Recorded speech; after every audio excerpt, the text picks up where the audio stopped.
The SNP has sparked a furious reaction from the Scottish Conservatives over its ludicrous plan for a 4-day working week, which the Tories have warned would cost the public sector an eye-watering £2.5 billion and be an economic calamity for the country.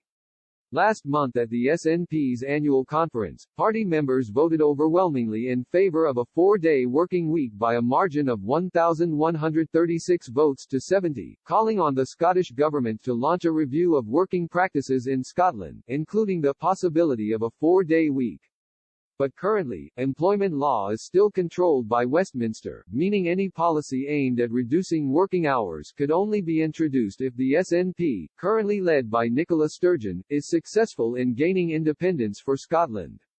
A resolution at the conference had proposed, conference calls on the Scottish Government to undertake a review into how working practices should be adapted to meet the needs of the future economy, including the possibility of a 4-day working week and more support for people to work from home or closer to home, with a view to reform when Scotland gains full control of employment rights.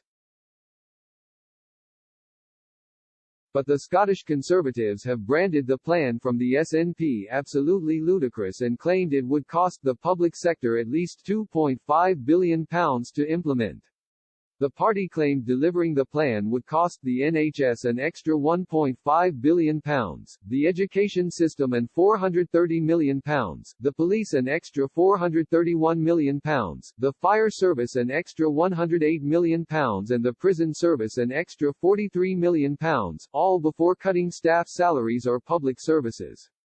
Maurice Golden, the Shadow Cabinet Secretary for the Economy, told Express.co.uk, "This is an absolutely ludicrous plan that would cost Scotland £2.5 billion.